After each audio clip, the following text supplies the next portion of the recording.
Okay, this video is meant as a demonstration on how to use the TTL logic gates that you'll find here in the lab. In particular, we have 7400 series IC chips. These are dual inline packages, and 14 pins. So what that means is that the chip is separated along the length, and this works very well with a breadboard, which has a separation along the middle, and it allows us to place this on the breadboard over that separation, and we can make very easy, convenient connections to the different legs on this IC chip. So this is an integrated circuit. It requires power. I've already done the power hookups here, so I'll put this back on the board like we had it before. And I won't go so much into the power supply or the breadboard. I covered that in another video. But all I'm doing here is I'm following the spec sheet. This is an integrated circuit that requires power to operate the logic gates. And if we look at the diagram for it, we see that there's some of the legs, some of the pins that are reserved as VCC. That's your supply voltage, and there's ground on the bottom left. Another thing to note about these ICs is that they always contain a notch somewhere, right, on the top or the bottom. Here on the diagram, they include this notch here, and actually let me remove that again. And if we look at the IC chip, we see that there's a notch on the very top right, or on the very top of it. And that is to help you orient it based on the diagram as well.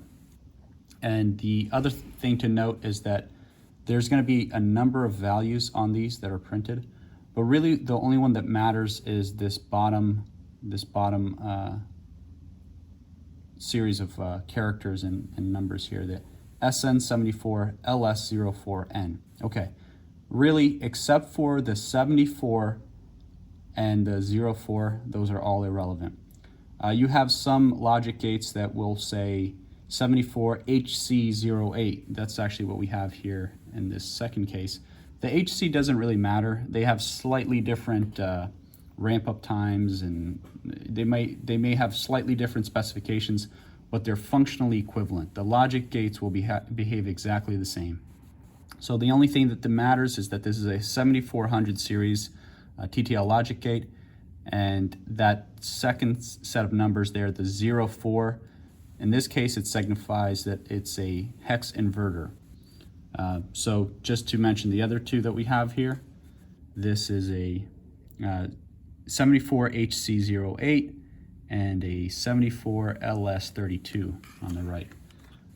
So that tells you what type of logic you're working with. And again, I always want to refer to the spec sheets, but here I have those three gates. I have the 74 LS04. It tells me exactly what are the inputs and the outputs for each logic gate. This has 6 hex inverters inside of one IC chip.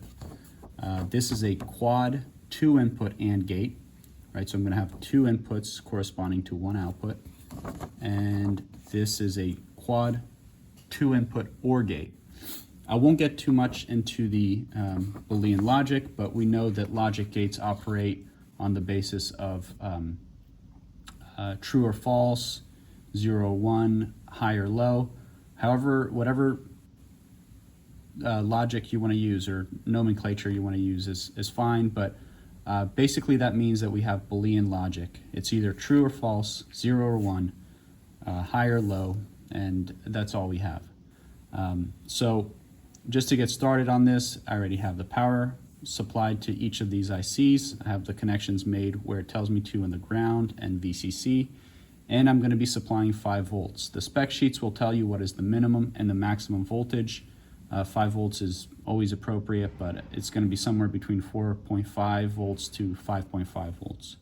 So if I turn that on, I see that my voltage output is now on, and I'm going to make a test on this inverter here. Now the inverter, the purpose of this logic gate is that whatever signal I give it, whatever logic I give it, it will invert the logic, right? If I give it a 1, a high or true, whatever you want to call it, it will make it low or 0 or false. And what that means is that it allows me, this logic gate is going to allow me to do that type of logic on a physical circuit, not just on paper. I'm not just working the Boolean logic on paper, I'm doing it on a physical circuit. So I can use an LED to test that, to determine that. So I'm going to put this LED at the output, at the first output here. I could use any of these gates, but in this case I'm going to use this top left gate here. And so I'm going to put my LED with, make sure that the long leg is on the positive side and then the short leg goes to ground. So let me go ahead and make that connection here. Second pin, and this goes to ground. Okay. Now, again, I'll take a wire here. Let me use this so we'll keep a different convention. I'm going to make a connection here on the circuit. Now, I already have the input placed here. This is my input, right? It's either high, the positive side on the power rail, or low, the negative side, or you can use 1 or 0 again. So when I switch it to 0, the LED turns on. When I switch it back to low, it turns off, right? Okay, so that logic gate is working fine. Let's move on to the AND gate. Again, I'm going to look at my diagram, and it's going to tell me that the top left, the first 2 pins are for the inputs, and then the third pin is the corresponding output for that logic gate. So I'm going to place this on the third leg, anywhere in that column, and then to ground. Now, it turns on by itself, but you can ignore that unless there's actually valid inputs going to it. It's just putting out whatever. You know, it's not an actual logic that it's working there. Okay, so I'm going to place this here, and I'm going to place a different color wire on the second input. Now the AND gate, this is a 2-input AND gate. You could have 3 or 4 or however many input AND gates. The AND gate logic is that both of the inputs must be true, must be high or 0 or 1 in order for the output to be true, right? So both must be true in order for the output to be true. But in this case, I'll call it my A and B input, and both of these are false because they're set too low. And if I change one to true, the other one to false, it's still off. It's an AND gate, and when I change them both to true, the LED is true. I'd say that in quotation marks. It's turned on now. Okay, let's try the OR gate. The OR gate logic says that either of the inputs being true will render the output true. That's the logic that we're working with there. So I'm just organizing this here a little bit.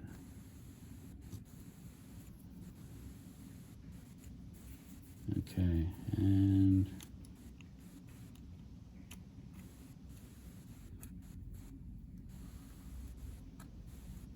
so I set the LED on the output pin, and again, if I change either of these inputs to true, I'm going to change this to true, this turns on. And I can place this on true. If they're both true, obviously it will turn on.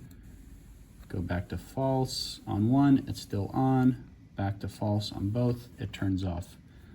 Now, the fact that it behaves a little oddly when in the intermediate stage, when I remove one of the inputs, you can just ignore that. It's really when you're testing it under real conditions, that under the actual input conditions, that it matters. So that's just a demonstration of 3 of the basic logic gates. There are hundreds and hundreds of different logic gates that do different tasks, but this is just a basic way to get it up and running and to be able to do it on an actual physical circuit. Okay, thank you for watching and hope that helped.